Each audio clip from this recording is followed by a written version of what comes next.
Okay, good morning, everybody. Good morning. Good morning, sister. Not able to hear. 1 minute, I don't think I'm able to hear the speaker.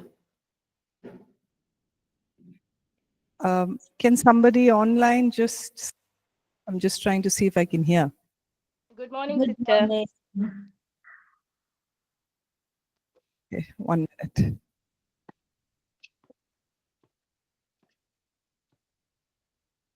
Once again, please. Good morning, sister. Okay, good morning, good morning. Thank you. I can hear right now. Okay, so welcome to all the students. Welcome to all the online students, as well as all the students who are here. Everyone's doing okay? Yeah? Okay. And good to have all the e-learning students who will be watching this recording a little later. So are we ready for class today? Yes. Yes. Okay. So we need to have a background about what we did the last time. So let's have a quick recap about what we did last time. So does anyone remember? Loud, loud, loud. Loudly. Yeah, we looked at a counseling model. We saw of how thoughts lead to emotions that lead to behavior, right? So in the model, we wrote an ABCDE model, right? Yeah. Yeah, so I hope you're working on your, oh yes, I don't think I forgot to post the assessment, which I will do this week. I will do it itself, okay? But I hope you're thinking about the ABCDE. Yes? Yes, okay. All right, so we did that. Then what did we move on to from there?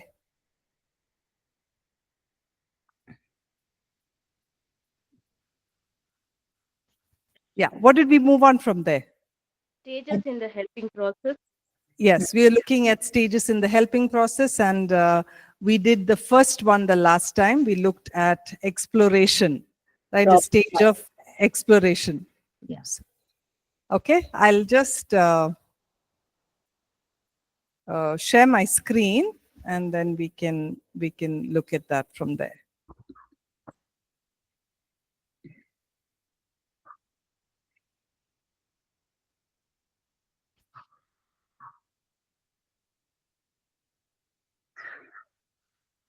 Okay, is it visible? Is it visible to everybody? Yes. Thank you.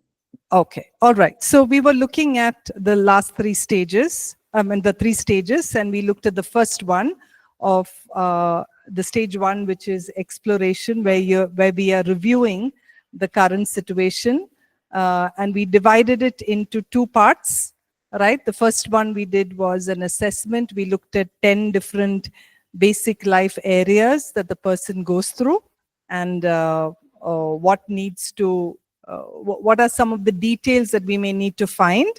And then we looked at the case study of Dennis. So we're going to be taking Dennis's case study to look at these three stages so that it's easier for us to follow. We can go back to the example itself. Then we looked at the second portion of the exploration phase is the identification, is problem identification, where what are you doing at that point of time is really exploring what the counselee is feeling, what are the what are the feelings that they may be facing when at the time of the problem that arises. So you are actually drawing out and clarifying some of those problem feelings. All right, so that's the first part of it. You're also ensuring that you identify what the problem behavior is. So there is a feeling that is associated to the certain behavior. So we spoke about Dennis, and we said Dennis's feeling was maybe disappointment, Dennis's feeling was anger, and towards the problem behavior is his alcohol intake, or the very fact that he's not able to become what he desired, but had to follow what his father was doing. So that's what we saw as a certain goal behavior. It's a goal-oriented behavior. It's the problem behavior is what we identified at that point of time. We also identified the beliefs that go with that problem behavior. What is the belief that underlies that problem? So there are certain beliefs that brings about certain strategies. And what were some of those beliefs? In Dennis's case, one, that his father does not love him, and so he, he cannot fulfill his desires or fulfill his wishes, and alcohol becomes like a escape. Is the kind of belief that we had looked at. Okay, then moving from there, we looked at, once we have done this, you are helping the counselee to personalize the problem. We spoke about how whenever a person comes in for counseling, a lot of highlights is there on the external factors, on the environment, on the people around, or things that are going on the outside of them. But what are you doing over here is you're making them aware of how they are playing a part in the problem in itself. What is the concern that they may be having with regard to the problem? So you're making them personalize the problem, so much so that they become the center of the focus of the counseling, rather than the father or the the fact that he could not achieve his dream. All of that become a lot external. You are actually drawing them back into the focus of the problem, which is what is his role in it. So that's where we came up to personalizing the problem. And what are we doing next? You're personalizing the problem and the goal together. The problem here was that maybe the alcohol behavior, and the goal was to take away his disappointment and his anger. So you are bringing the two together. So these are the initial things that you're doing as you begin to explore. All right? Okay. Next, we're moving on to the stage 2, which is understanding. So in the first stage, what are we doing is having a good understanding of what is bringing the person there, what are their thoughts, what are their belief systems, these thoughts and belief systems, what have they achieved, what kind of problem have they achieved, and how is the person responsible for doing that. That's what we have done in the problem phase. Okay, I'm going to repeat that once again. So in the exploration phase, you understand a lot about the person, understand a lot about the problem that they're coming with, understand what they're feeling about it, the thoughts behind the problem, the very goal, that the thoughts and the feelings and what it creates, what is the problem that it's creating, and then you're coming to bring them to a place of understanding how they are contributing to the problem. They are playing a part in the problem. That's what you do at the exploration phase. All right. Now, at the understanding phase, you are going to help them to change the thoughts and the behaviors that they thought was helping them. So in Dennis's case, what were the probable thoughts that made him continue on the behavior? We looked at that. What are some of the thoughts that has made him continue that behavior? Dennis's case. You remember Dennis's case? Look back at your notes. You will have all of that is written there. If you need help in that, look back at the notes. So what are some of the beliefs that he had that makes him continue back in these problem areas? Not able to pursue his dreams. Okay, he's not able to pursue his dream. Yeah, Kamal, you were saying something. Yeah. The father doesn't love him. The father doesn't love him was a probable belief. Father wants to fulfill his dream. Yes, the father wants to fulfill his dream through him. That was a belief. Anything else? What are the many things are there? He wanted to teach his father a lesson by hurting himself. Okay, yeah, yes. Or alcohol would be able to dull the pain. That's his belief. No, yes, but that was his belief that if whatever pain or issue that he's going through, alcohol will help to dull the pain. Right? Okay, so these are the certain beliefs that Dennis was holding. So what are you helping him to do? To recognize that these are some beliefs that he's holding. And through this part of understanding, you're going to help the counselee to change these problem-causing beliefs to thoughts that are more truthful. All right? So a lot of these beliefs that he's thought of, where do you think it's come from? Where does it come from? From his own experience, right? From his own experience or his own interaction, maybe with his father. It's come from that. But that is how he's operating. Remember the model we spoke about. The thoughts that are primary there in our minds is what will lead us to a certain behavior. So what are we doing over here is to challenge those beliefs that he's holding. And and I've just given two examples here. Alcohol cannot take away my pain. I need help to face and deal with it. That is the truth, right? Alcohol, he came with that idea or that belief that alcohol took away his pain, or alcohol would be able to dull that pain. That's the belief that he came. Or maybe a belief that he had is only following a dream alone will not make me feel fulfilled, significant, and worthwhile. So for him, he felt that only if he becomes a rock star will he feel self-esteem, worth, significance, and purpose. Right? That only if I do that, then am I something, then am I worth it. Now, is that a right belief? No. Right? Our significance, our worth, our belonging is there even if you don't be a rock star, or even if you're not reaching a dream. That is the inherent worth that God has given each one of us, right? But what was his belief?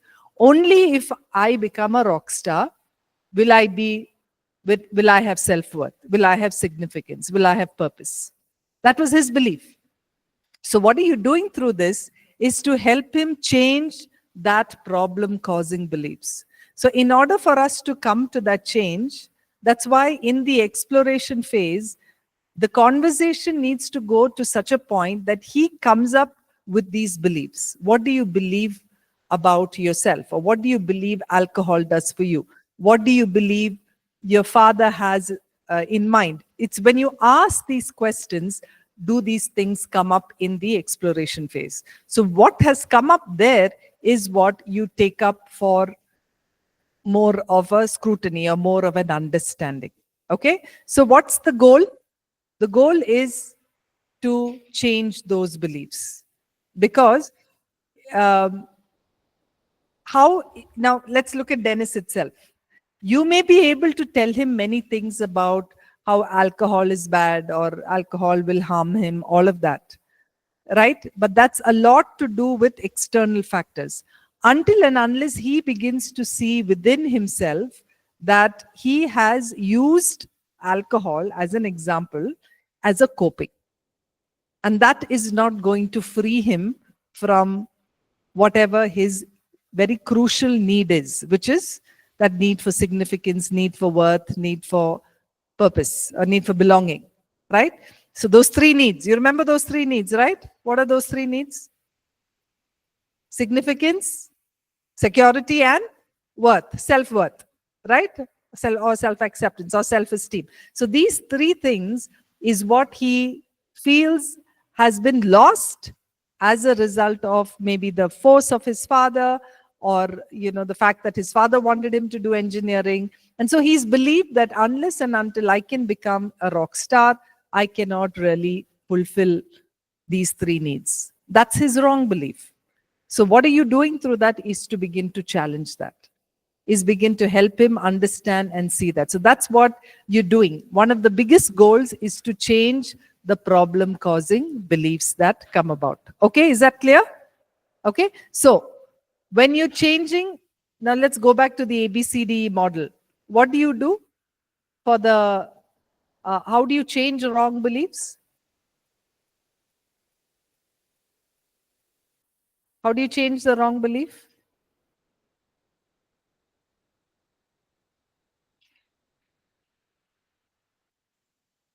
Helping him to see where he's going wrong.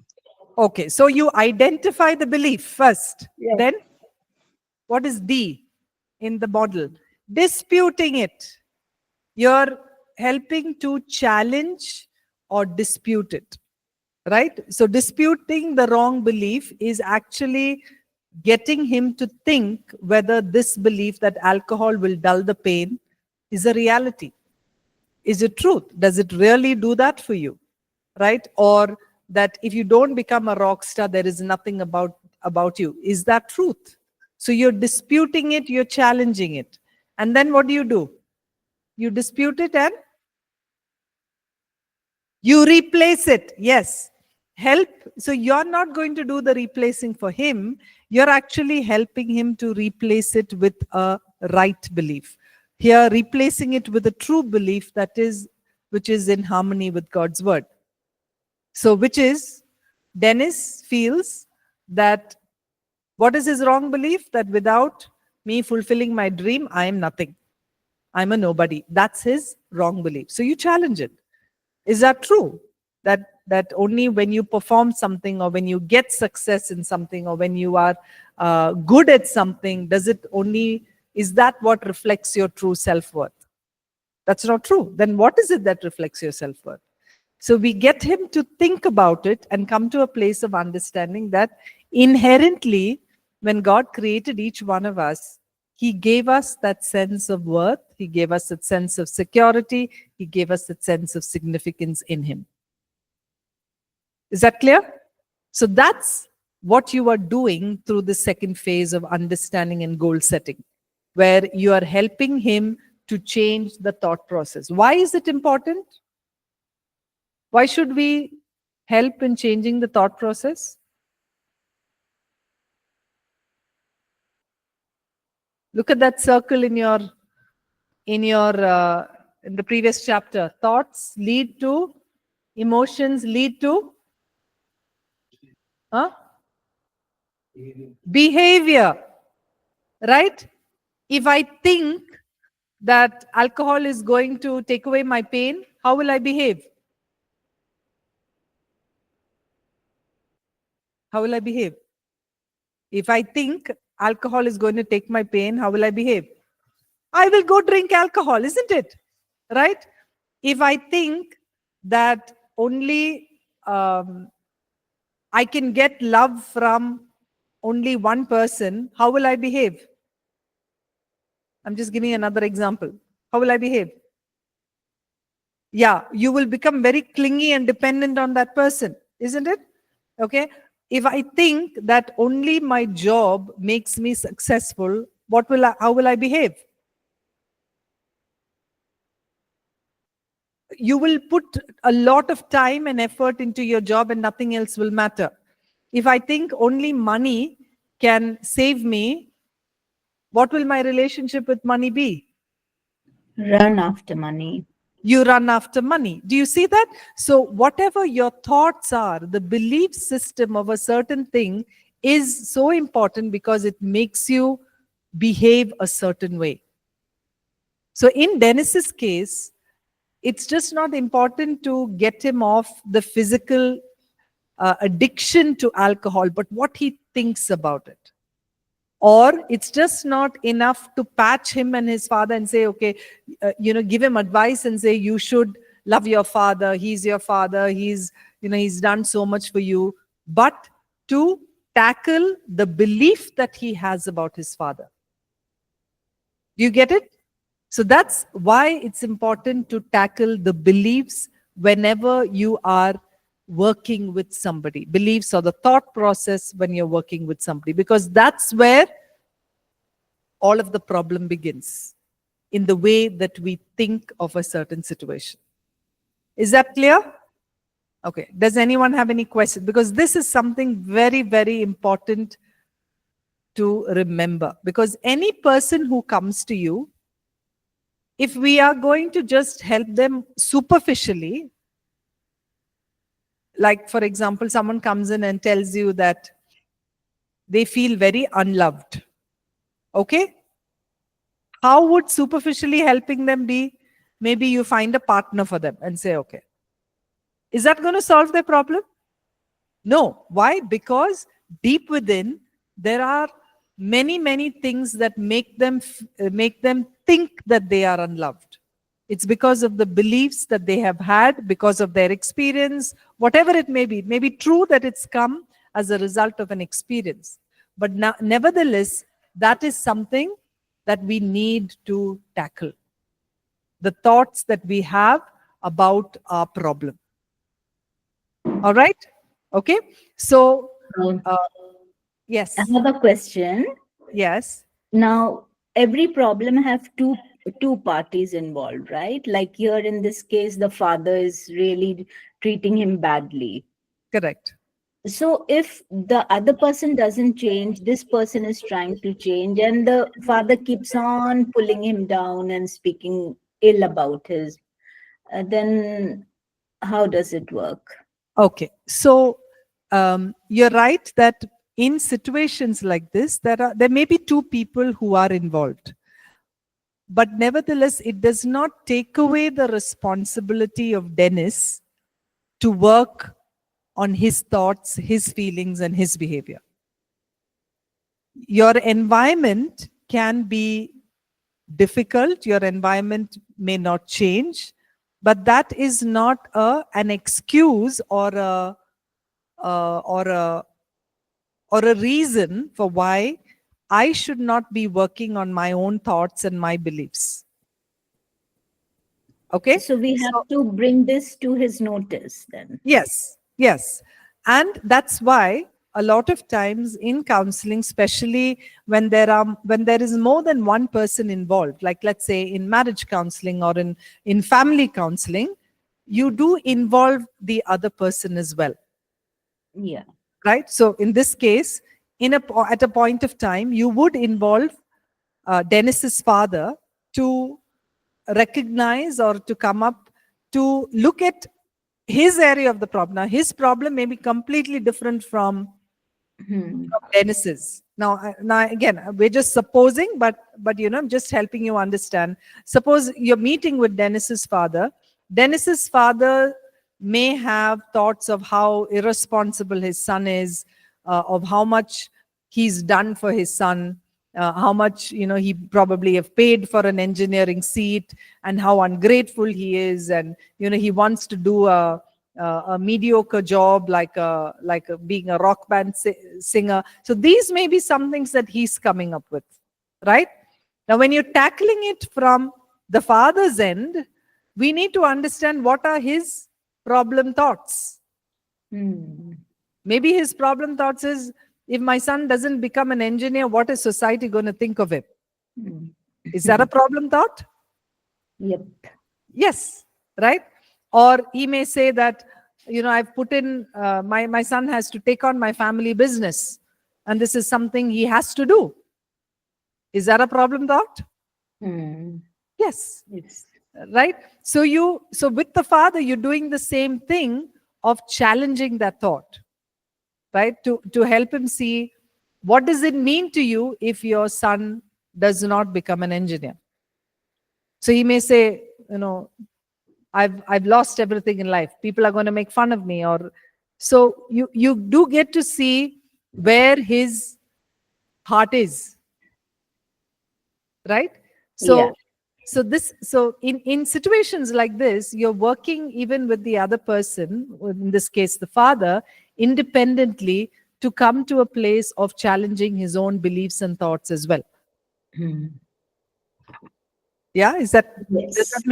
Yeah, I understand. Okay, all right, okay. Now going back to Dennis. Yeah, so the first thing that we would do is to come to that place of focusing on the thoughts and changing those wrong beliefs. Now, what did we say? The thoughts create, in that circle, the thoughts create Emotions. feelings. Very good. Yes. Thoughts create emotions, or it creates feeling. Now, what happens when there is When you are challenging, go to the previous one, the previous slide. Go to the previous slide we were looking at. So when you are helping them to challenge their thoughts, are they going to have corresponding feelings? Yes, right? Now, for example, you've identified the belief for Dennis as alcohol is going to take away my pain. Let's say that's the belief he identifies. Okay? And we are disputing it and saying, is it true that alcohol takes away your pain? Maybe we ask him, what is it that is how would you be able to change that thought? How would you be able to transform that thought? Okay, so let's say he says something like, I think it's there in the notes. 1 minute, just looking up what, so that we can.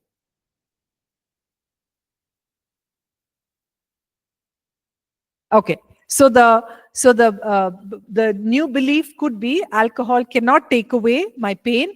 I need help to face and deal with it. Right? So that's the new belief. So when that new belief begins, or when we are challenging that, there can be emotions that come as a result of that belief. What could be the emotions that come out of that? Alcohol cannot take away my pain. I need help to face and deal with it. What could be the probable emotions that come with it? Fear. Yes, fear, right? Very good. What else? Maybe anxiety. How am I going to do this? Yes. Right? Or there can be maybe some form of hope. I can get out of this. There can be many kind of emotions that come. But what are you doing is you're helping them to handle and deal with those negative emotions. Maybe he's saying, I feel afraid. What if I'm not able to do it? What if I fail? Or I've had alcohol for so long. When this pain comes up, how am I going to manage this? So do you see that they are very, very true and real fears they have? So what are you doing is you're helping them face it, helping them label them and say, yes, I feel afraid. Yes, I feel anxious, right? And you're not minimizing it and saying, no, don't feel anxious, don't feel afraid. Yes, that I do see that you are feeling this, okay? And discover why they're feeling that. Maybe they're saying, I've tried many things in the past, but I've never done it, and that's why I still feel afraid of it. Acknowledge that. Right? It's perfectly okay that they are actually expressing these emotions. They need to come to a place of expressing these emotions back to you. Okay? Because any thought that comes about brings about a certain emotion, and that's what's going to lead to a certain behavior. So you're helping them to express whatever they're feeling, so it can actually release whatever negative emotions that they may come. Okay? Now, I think one thing you all need to understand in counseling is, all because someone expresses negative emotions does not mean that we're not in the right space or we're not doing the right thing. The very fact that they are able to express it is showing you that healing is taking place, that they are into the place of change, into a place of transformation. Right? Look at the whole of Psalms. Initially, what is David in some of the Psalms? What does he do? He's praying. When he is writing a psalm, you can see grief, you can see fear, you can see sadness. But then, by the end of it, what do you generally see? He feels confident. Yes, there's confidence, there's praise, there's hope. The Lord is my helper. The Lord is my confidence. Whom shall I fear? So you see that as human, we need to experience and express these range of emotions before we can come to a place of hope or positivity. right? So suppressing any kind of negative emotion when the people are expressing it is in fact a wrong thing to do. It's important that they express it. And somehow maybe in our culture, we find it very difficult when people express negative emotions, isn't it? When someone's crying, what do we say? Don't cry, Don't cry. right? Or someone is afraid, we say, don't be afraid. But then if we can stay along with them in empathy and help them to express it to whatever range that they may need, it really helps them to bring about their understanding. Okay? Like, so for example, Dennis may say, I feel very scared, or I feel angry towards my father. I'm very, very angry towards my father that I have felt like this. I have thought of this like this. Now, to change that thinking, that maybe, my father has his good intentions for me, I'm not able to do it because I still feel extremely angry about it. But then you help him to express it, right? And a question that I generally ask is, I see that there's so much of pain, Dennis, especially against your father about all that he's done. If there was another feeling that you could have towards your father, what feeling would you want to have towards him? Right? When he's expressing this anger and resentment and hurt and pain, I acknowledge it. I say, yeah, it seems extremely painful. But even as you're moving towards your healing, as you're moving towards getting better, if you could change, or if you could have a different feeling up to your father, what would it be? Right? So does it make a person think?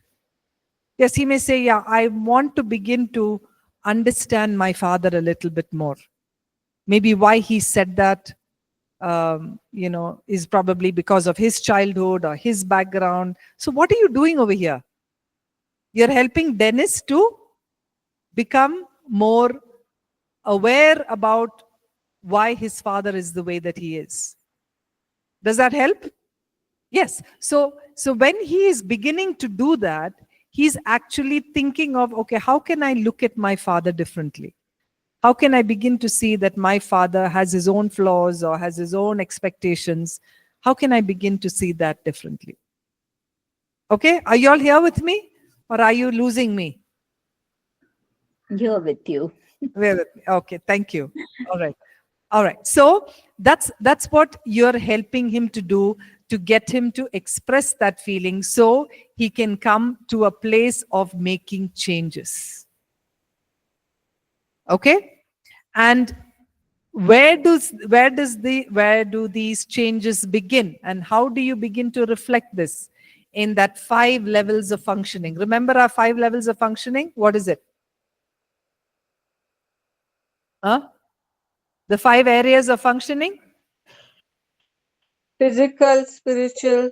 Yes, physical, emotional, rational, volitional, spiritual. So when you're changing the thoughts, getting them in line with the behavior, the emotions, you're helping them make those changes that reflect difference in those 5 areas of their functioning. Okay? So what are you doing? So when you're helping the counselee to make changes to reflect this thought understanding, like he's going to say, alcohol is not going to help me dull the pain. So what is the physical area that needs change? Submission to God. Physical. To make him realize that he belongs to the kingdom of God and set some rules. Physical. What is physical? Everything to do with the body. Right now, he is taking alcohol to numb the pain, right? So we can, sister, we can tell him what are the side effects of alcohol and how it is harming its physical organs. Okay, good. So that's what you would be doing when you are changing the belief that alcohol is not going to dull the pain. I need help. The first area of functioning is physical. So we're going to help him to look at how is it that he can get away from drinking alcohol. What are some strategies that he may need to use to get away from physically depending on alcohol? Yes, physical. He drinks alcohol. When you're saying alcohol will not dull the pain, then in which area of functioning should it begin with? In physical, right? That I don't go back to alcohol. And so what are some strategies that I should use that I don't go back to alcohol? All right, which we will look at in the third phase, but I'm just going to jump it so that you all will understand. Maybe at that point of time, we're going to talk to him and say, okay, Dennis, generally when you're feeling sad or when you're feeling like this, that you're feeling pain and hurt, how do you get your alcohol? Then he says, every time I go to college, I go this way, and there is that alcohol shop there, that's where I take it. Or I buy, as soon as I come back from college, I buy 2 bottles and I keep it at home. So you've seen that there is something that he's physically doing that is reiterating that behavior. So you discuss with him and say, okay, Dennis, when you're feeling this way, you know that if you pass by this way, you will buy alcohol. What can we do, or how can we look at another way to help you not fall into that place or that place of a temptation? So he may think of, say, okay, maybe every day I come back from college, I will take a friend with me. Right? This friend has been helping me. I know that they will help me. Or every time I go from college, I will not go this way. I will ensure that I go the other way so that I don't feel tempted. Right? Or every Friday night, I feel on Saturday and Sunday, I don't have anything to do. That's when I think about Saturday, Sunday, and nothing to do, that's when I think of alcohol. Maybe on Saturday, Sunday, I will go enroll in some course, or I will go to a friend's house, something that will help me keep my mind away. So this is directly affecting the physical area of his functioning. Got that? Is that clear? Right? Okay. What about the next one? The emotional area, the emotional part of it. So what are you doing? You're helping them to get in touch with their feelings.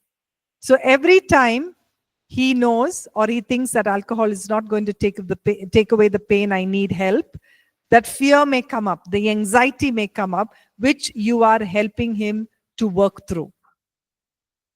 Right? Maybe talking to a friend about it, or talking to his mother about it, or talking to a counselor about some of those fears. So you're getting that part of the emotional area of functioning as well thought about.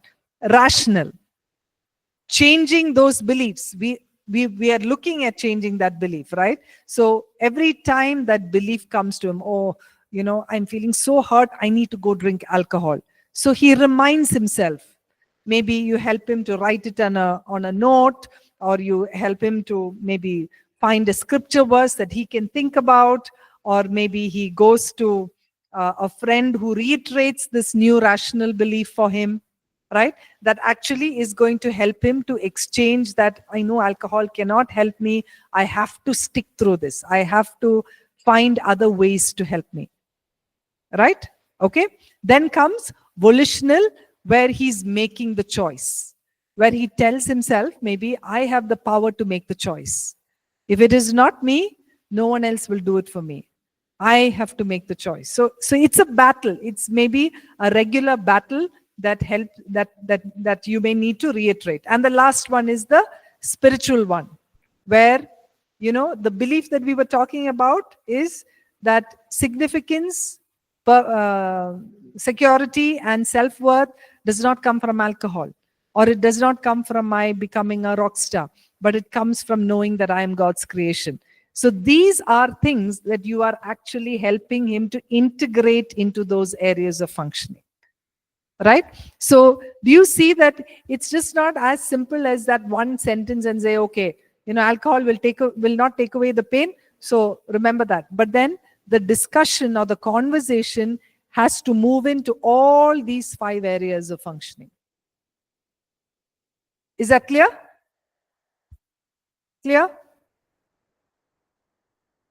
We've gone to the third stage. Sorry. Yeah. Okay? All right. Will somebody summarize what I just said in the last 45 minutes? What happens in the goal setting? I'll walk you through it. What happens in the goal setting? Before that, you're identifying the thoughts that are wrong. Okay? You first identify that you have already done in the first phase. But in the second phase, that becomes a goal. These are some of the thoughts we have to tackle. Right?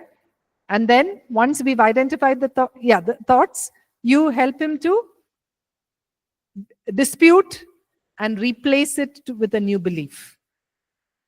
And once he's got a new belief, you get him to get him to identify what his emotions are for the new belief. Right? It may be negative emotions, but then help him to identify it. And then bring about this change of thinking into these 5 areas of functioning. This is what you're doing in your goal setting. Okay? Now, even as we're talking about this, this stage 1, stage 2, stage 3. Counseling often doesn't work very, very, in these little compartments. You may finish one thought, and while you're talking, you may realize that Dennis has a new thought now. Okay? And that's where you begin again.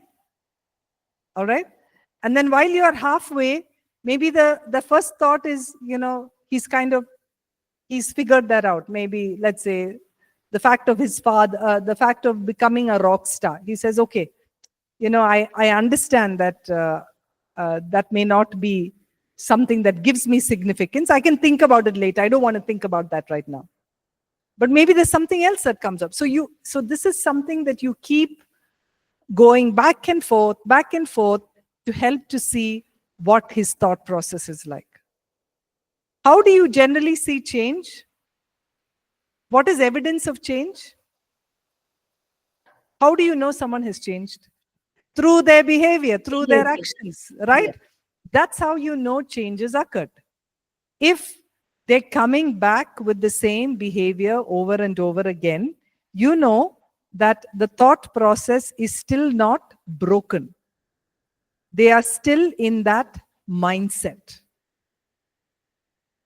Right?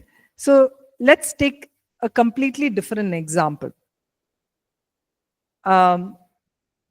Let's talk about a person who comes, let's say, an unmarried young person comes to you and says, I'm very depressed. Okay? Why? Because I'm not finding a partner. All right? This is the concern that they come up with. So what are you going to do? There is a problem. That is, they're not getting a partner. What could be their belief when they're not getting a partner? We're just inferring, okay? What could their belief be? I'm not good enough. I'm not good looking. All right. What could be their other thoughts?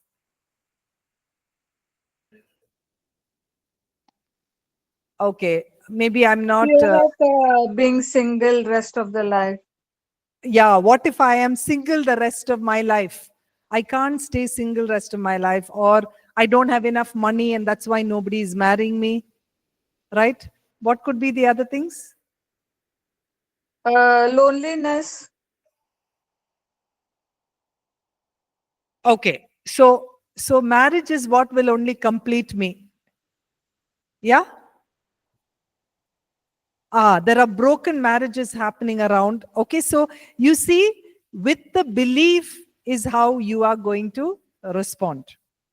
So how do we know change has happened? We know change has happened when they begin to believe differently. Right? That marriage is not what defines me. Right? I have other purposes God has for me right now. And so what are the changes you will see? Maybe they are, doing other things. They're probably getting into a job, or they may be meeting with other friends. They may have started something. You see change. Why? Because a lot of the beliefs are changing. Is this clear? Make sense? Do you all relate to that issue? Some of you at least? No. Okay. All right. So this in any situation that we are that is presented to you, remember it's what a person believes, thinks, feels that will lead to their behavior.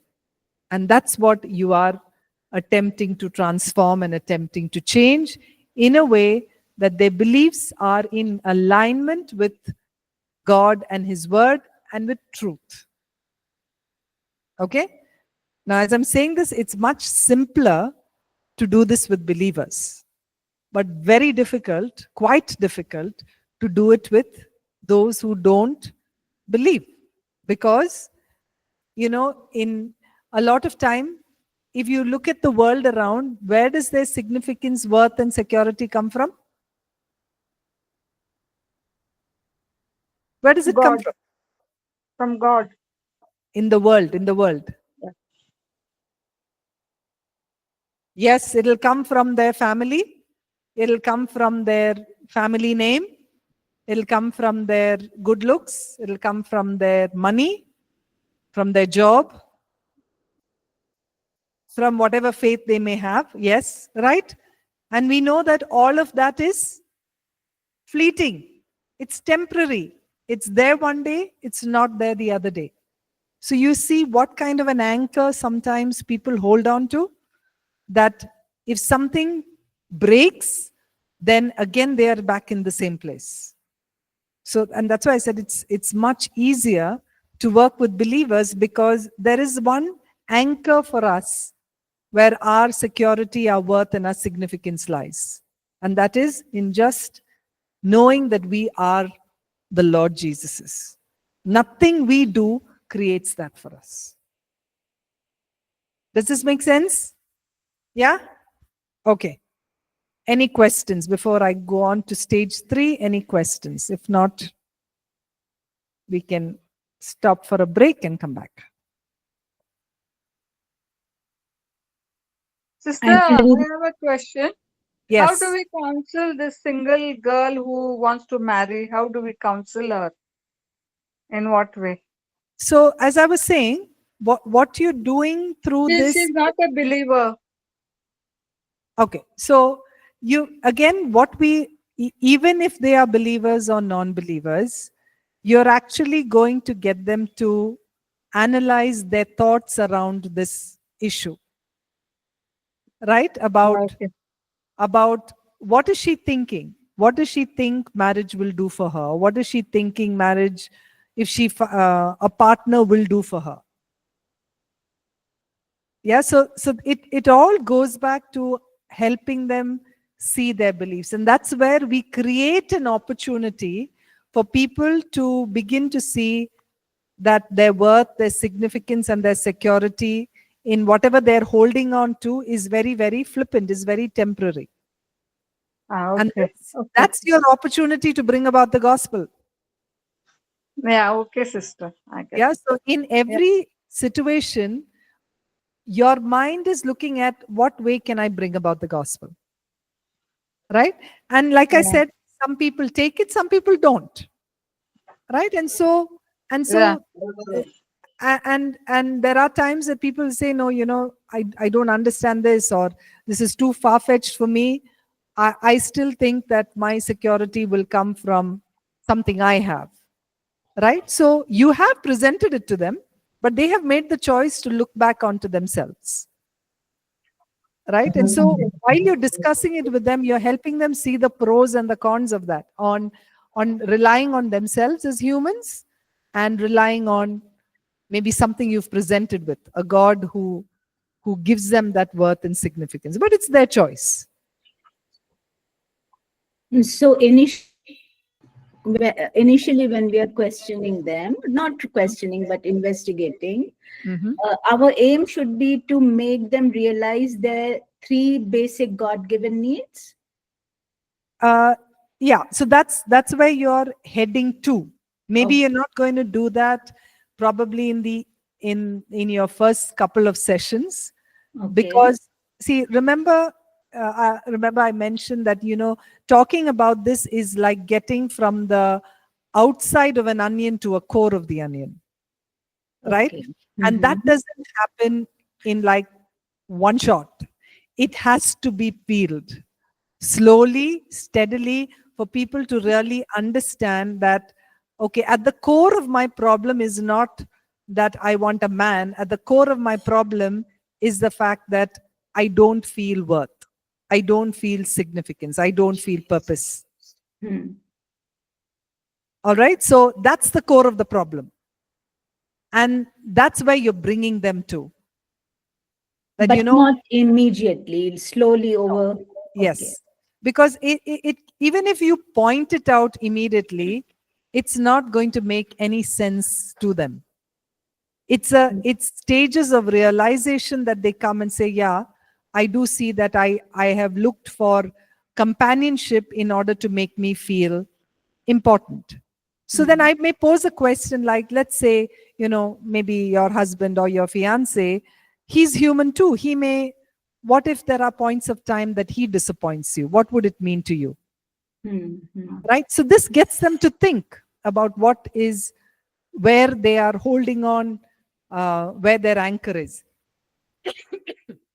and gives you an opportunity to really present the gospel at a point of time that they see that nothing will really bring them to that place of those needs being met. Yeah, actually, most of us are imagining that in one sitting we are going to change our friends. Yeah. So that doesn't happen. Okay, I think that's something we need to know, that doesn't happen. It does take time, and it does take patience. Yeah. Okay. Yeah, thanks. All right. Okay, let's stop for a break. We'll come back in 10 minutes. Sister? Hello?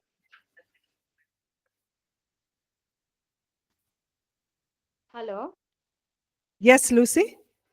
Sister, suppose in the Dennis case, he is being convinced by his father's decision in order to pursue the career engineering, and he's not able to give his 100%. So father, looking at his situation, he enrolls in the career what the child is interested in, and he gives 100% in the career B. So is it okay to pursue both the things? For the sake of the father, he pursues the career A, and for his focus upon, he's going in B also, both the tracks. Okay, Lucy, shall we look, because the students have all gone for tea. Once we come back, shall I address that question? Yes, sister. All right. Okay. Thank you.